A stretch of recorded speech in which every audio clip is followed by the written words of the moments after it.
I'm going to start out here at the aortic valve. Then I move to the pulmonic valve, tricuspid valve, and the mitral valve. And I would do it with both sides of my stethoscope, so the bell side now.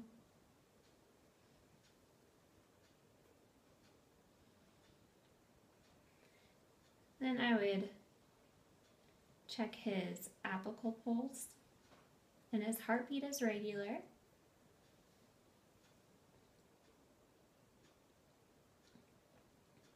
And I count here for a minute. I'm just going to count to 15 seconds and multiply it by 4. And his heart rate is at 66. Now I'm going to evaluate his upper extremities. I'm just going to feel your pulses here. Okay, they are strong and equal bilaterally. Can you squeeze my hands for me as hard as you can? Good. Now I'm going to have you just move around your hands here. Good. Now while we're looking at your hands, I'm going to take a look at his fingers. And his nails are nicely trimmed, they're rounded, there's no clubbing that's being seen there. Okay, can you push up against my hands? Can you push down? Are you able to move your arms all around? Okay, so range of motion is good in the arms as well. Now I'm going to evaluate the range of motion of your shoulders. So can you move them up and down for me, around and back? Good, very good. Now I'm going to move on to the abdomen. First, I'm just going to inspect it, and I will go through it all. I'm not going to have him lift up his shirt, though. So his stomach is flat and symmetrical. I'm just going to take a peek here. So there's no bruising, no rashes or lesions. His umbilicus is inverted in its midline. No pulsation. Now I'm going to auscultate and listen for his vowel sounds. Start in the lower left quadrant. Move up to the left upper quadrant, or the right upper quadrant, I'm sorry. Move to the left upper quadrant, and then the left lower quadrant. And his vowel sounds are normal active. So now I'm just going to palpate for any tenderness there? Okay. So now I'll palpate to feel the liver. And how to do that, we're going to do the scratch test, and I'm just going to percuss, so like a little patting down here until the sound changes to dullness, which I would mark right here. And then I would start to percuss down here. And then measure where the liver is. And the average is between 6 and 12 centimeters. I can do the same thing on the other side now, feeling for the spleen, but unless it's enlarged for some case, or if you have a high white blood cell count, you won't be able to feel the spleen. Okay, so now I will be looking at the lower extremities. And I'll just be looking here and looking at his skin, any lesions, if you have any scars that aren't healing, any bruises that don't heal. Good. And then you don't have any varicose veins. Okay, so now I will be palpating his lower extremities. I'll start with the popliteal pulse. It's behind your knee here. Okay, then I'll go to the posterior tibial. And then I will be checking his pedal pulses. Okay, and they are all strong and equal bilaterally. Now I'll be evaluating the range of motion on your lower extremities. Can you move your leg from side to side? Any hip pain? Other leg? Okay. Now I'll be evaluating your knees. Can you kick out for me? Any pain there? Good. Now can you roll your ankles around? Good. And can you push up against my hands off your feet? Push down. Good. Okay.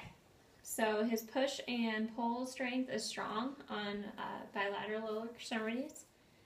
Now we'll move on to the musculoskeletal system. Any tenderness or inflammation in any of your joints. And none of them appear to be swollen at this time. now I'm going to have you just stand up real quick for me. Thank you. Now, I'm going to have you just bend over and I'll just be feeling, make sure his spine is in, good. Okay, is in a straight line. You can sit back down. And you're able to bend in each direction for good range of motion of your spine. Mm-hmm. No pain? Mm-hmm. Good. And he has a steady gait when he was up performing those tests. Now I'll perform the Romberg test, and I'm going to have you stand up one more time. Sorry. Okay, now look straight ahead with your feet close together. Now I'm looking for any swaying. Make sure your hands are at your sides. Okay, now can you close your eyes and do the same thing? Okay, and he doesn't have any extreme swaying when he does this, which is good. You can go ahead and sit down. So lastly, we'll go over the neurological assessment. First, we're going to do the Babinski reflex, and I'll just use the bottom of my otoscope for this. I'm going to take your foot, please. I'm just going to run this down, okay? And if it was positive, his big toe would flex up and the other toes would curl down. But in this case, it is negative, and all of his toes stayed straight ahead. I'm going to have you do a couple coordination skills for me. Can you just take your fingers and do one to your nose? There you go. Good. Now, can you take your heel of one leg and take it down your shin? And then the other one? Good.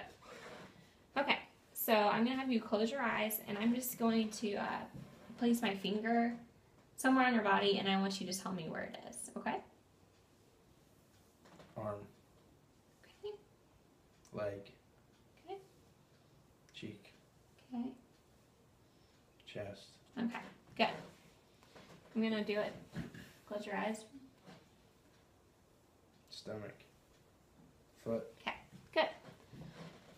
So now we're going to elicit the deep tendon reflexes. I do not have a hammer, so we'll just go through and say what they would be.